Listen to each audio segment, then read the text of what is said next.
A'udzubillahi minasyaitonirrajim. Bismillahirrahmanirrahim. Assalamualaikum warahmatullahi wabarakatuh. Alhamdulillahilladzi an'amana bi ni'matil iman wal islam wa nusolli wa nusallimu ala khairil anam wa ala alihi washabbihi ajmain amma ba'du. Perkenalkan, sebelumnya saya Nur Hidayati, mewakili kelompok 4 di antaranya Kak Siti Khadijah dan Kak Safa Nadira. Dalam hal ini saya akan memaparkan presentasi pada mata kuliah ilmu tasawuf yang dibimbing oleh Bapak Fahmi Dwi Nur Hadi MAG. Judul dari materi yang akan disampaikan adalah Tasawuf Al-Akhlaq Al-Ghazali. Baik, saya mulai. Yang pertama, kami akan membahas mengenai definisi tasawuf. Tasawuf dalam Islam melewati berbagai fase dan kondisi. Meskipun begitu, dalam hal ini ada satu asas tasawuf yang tidak diperselisihkan, yaitu bahwa tasawuf adalah moralitas-moralitas yang berdasarkan Islam.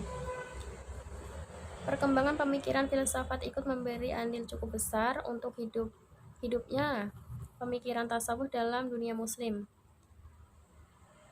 Para ulama tasawuf akhirnya dapat menyuguhkan konsep religion moral yang disebut maqamat yang bersifat psikonostik yang harus dilewati oleh para sufi. Tasawuf dari segi istilah atau pendapat para ahli amat bergantung pada sudut pandang yang digunakan masing-masing. Selama ini ada 3 sudut pandang yang digunakan para ahli untuk mendefinisikan tasawuf, yaitu yang pertama, sudut pandang manusia sebagai makhluk yang terbatas. Kemudian yang kedua, manusia sebagai makhluk yang harus berjuang, dan yang ketiga, manusia sebagai makhluk yang berketuhanan. Jika dilihat dari sudut pandang manusia sebagai makhluk terbatas, maka tasawuf dapat mendefinisikan sebagai upaya mensucikan diri dengan cara menjauhkan pengaruh kehidupan dunia dan memusatkan perhatiannya kepada Allah Subhanahu wa Ta'ala saja. Pemikiran tokoh sufi dalam kajian tasawuf sangat beragam bentuknya, dan masing-masing sufi memiliki keikhlasan yang berbeda-beda walaupun muaranya sama, yaitu menuju al-haq. Semisal Ibnu Arabi dengan konsep wahdat al-wujudnya, al-halaj dengan konsep hulul, Robi'ah al-Adawiyah dengan konsep mahabbah, dan masih banyak lagi. Kemudian tasawuf dan perkembangannya. Ilmu tasawuf telah tumbuh dan berkembang sejak lama, tepatnya sejak zamannya Nabi Muhammad SAW. Dengan tasawuf, orang-orang besar Islam seperti Pangeran Diponegoro, Imam Bonjol, dan J.D. Tiro menentang penjajahan. Baru pada permulaan abad ketiga, tasawuf mulai tumbuh dan berkembang secara luas di kota-kota lain, bahkan hingga ke kota Baghdad. Ada yang berpendapat kata tasawuf diambil dari kata safa, artinya bersih. Ada juga yang berpendapat bahwa tasawuf berasal dari kata syufah, yaitu sebuah kamar di samping Masjid Rasulullah SAW di Masjid Madinah, yang sengaja disediakan untuk para sahabat beliau yang miskin tapi memiliki iman yang kuat, di mana kebutuhan makan dan minum mereka ditanggung oleh orang-orang mampu di Madinah. Ada juga yang berpendapat kata tasawuf berasal dari kata sof, yaitu barisan-barisan sof dalam sholat, sebab orang-orang yang kuat imannya dan murni kebatinannya itu biasanya sholat dengan memilih sof yang pertama atau barisan yang pertama dalam sholat. Kemudian tasawuf akhlak Imam Al-Ghazali. Al-Ghazali setelah melalui penggambarannya mencari kebenaran, akhirnya memilih jalan tasawuf. Lebih jauh lagi, menurutnya jalan para sufi adalah panduan ilmu dengan amal, sementara sebagai buahnya adalah moralitas. Bahkan ternyata pula bahwa keistimewaan khusus milik para sufi tidak mungkin tercapai hanya dengan belajar, tapi harus dengan ketersingkapan batin, keadaan rohaniah, serta penggantian tabiat-tabiat. Jalan menurut Al-Ghazali ada beberapa jenjang yang harus dilalui oleh seorang calon sufi. Yang pertama, taubat. Hal ini mencakup 3 hal, yaitu diantaranya ilmu, sikap, dan tindakan. Ilmu sendiri adalah pengetahuan seseorang tentang bahaya yang diakibatkan dosa besar. Kemudian yang kedua adalah sabar. Al-Ghazali menyebutkan ada 3 daya dalam jiwa manusia, yaitu daya nalar, daya yang melahirkan golongan yang berbuat baik, dan daya yang melahirkan dorongan berbuat jahat. Jika daya jiwa yang melahirkan dorongan berbuat baik dapat mempengaruhi daya yang melahirkan perbuatan jahat, maka seseorang sudah dapat dikategorikan sabar. Ketiga, kefakiran. Untuk itu juga harus dilihat motivasi orang yang memberinya. Kemudian yang keempat, zuhud. Dalam keadaan ini, seorang calon sufi harus meninggalkan kesenangan duniawi dan hanya mengharapkan kesenangan ukhrawi. Ma'rifah merupakan hasil penyerapan jiwa yang mempengaruhi kondisi jiwa seseorang.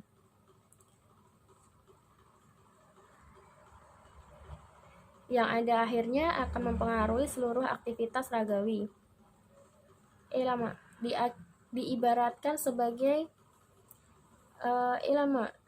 diibaratkan seperti melihat api, sementara ma'rifah ibarat cahaya yang memancar dari nyala api tersebut. Dalam terminologi kaum Sufi, ma'rifah disebut pengetahuan yang tidak ada keraguan lagi di dalamnya. Ketika pengetahuan itu terkait dengan persoalan zat Allah Subhanahu wa Ta'ala, kata-kata tersebut masing-masing sinonim yang berarti kilatan cahaya dan kecemerlangan. Beda di antara al-barq dan al-warj adalah al-barq lebih merupakan proses memasuki jalan tauhid, sedangkan al-wajid adalah yang menyertai di dalamnya kalbu. Menurutnya bukanlah bagian tubuh yang dikenal terletak pada bagian tubuh yang dikenal terletak pada bagian kiri dada seseorang manusia, tapi adalah percikan rohaniah ketuhanan yang merupakan hakikat realitas manusia.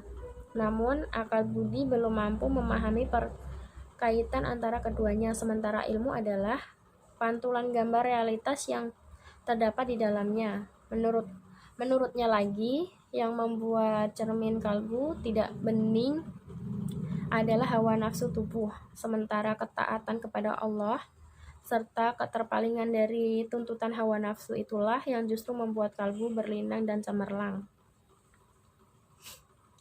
Tingkatan manusia. Al-Ghazali membagi manusia ke dalam 3 golongan, yaitu sebagai berikut. Pertama, kaum awam, yang cara berpikirnya sederhana sekali. Kaum awam dengan daya akalnya yang sederhana sekali tidak dapat menangkap hakikat-hakikat. Mereka mempunyai sifat lekas percaya dan menurut. Kaum pilihan yang daya akalnya kuat dan mendalam harus menghadapi dengan sikap menjelaskan hikmah-hikmah, sedangkan kaum ahli debat dengan sikap mematahkan argumen-argumen, sebagaimana filosof-filosof dan ulama-ulama lain. Al-Ghazali dalam hal ini membagi manusia ke dalam 2 golongan besar, awam dan hawas. Yang daya tangkapnya kepada golongan hawas tidak selamanya dapat diberikan kepada kaum awam.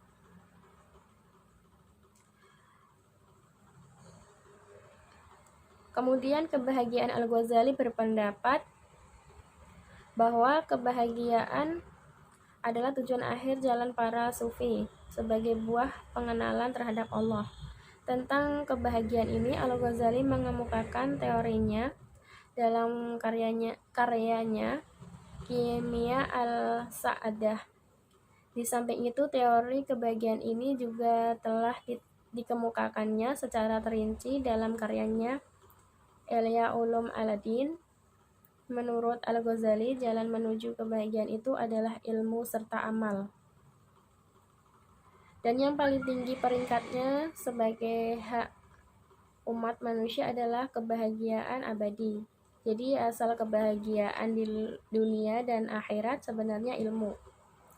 Lanjut Al-Ghazali bahwa segala sesuatu memiliki rasa bahagia, nikmat, dan kepuasan. Rasa nikmat akan diperoleh bila ia melakukan semuanya yang diperintahkan oleh tabiatnya.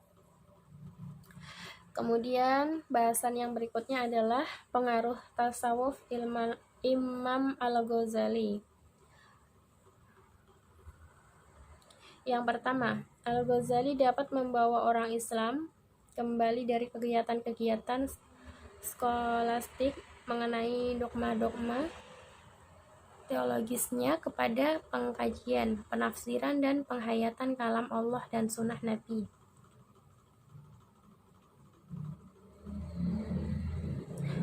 Yang kedua, dalam nasihat-nasihat dan pengajaran moralnya, ia memperkenalkan lagi elemen-elemen al-khauf atau takut terutama pada api neraka. Kemudian yang ketiga, karena ketakutan dan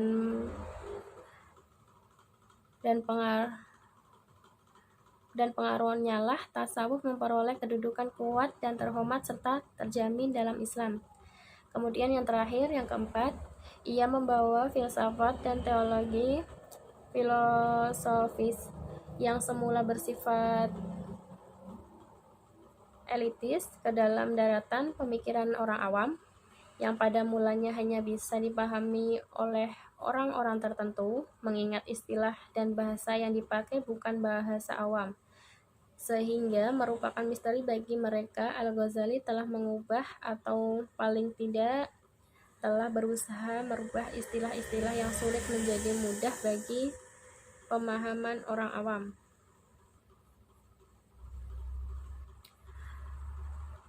Pengaruh tasawuf Imam Al-Ghazali memiliki pengetahuan luas dan dalam. Dia menguasai berbagai pengetahuan pada masanya, dan dia mampu mengungkapkannya secara menarik, seperti yang tercermin dalam karya-karyanya.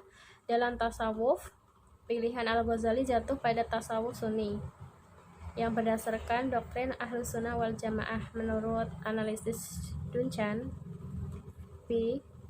McDonald, seperti dikutip oleh Amin Syukur dan Masyaharuddin, bahwa luas dan kuatnya pengaruh tasawuf Al-Ghazali di dunia Islam disebabkan karena hal itu. Hal yang keempat tadi yang telah dijelaskan ya. Melalui pendekatan sufistik, Al-Ghazali berupaya mengembalikan Islam kepada sumber fundamental dan historis, serta memberikan suatu tempat kehidupan emosional keagamaan. Dalam sistemnya, atau lebih konkretnya, Al-Ghazali berusaha merumuskan ajaran-ajaran Islam yang dipenuhi muatan-muatan sofistik dengan bahasa yang mudah diterima oleh orang awam. Hal ini sangat menentukan mengapa ajaran-ajaran tasawuf yang merupakan upaya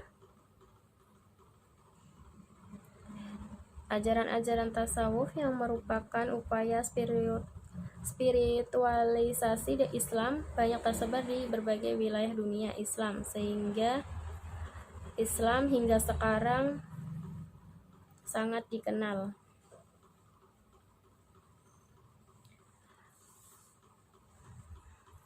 Nah, itu tadi presentasi yang sudah yang telah kami paparkan. Mohon maaf jika terdapat banyak kesalahan dalam penyampaian, mohon koreksinya.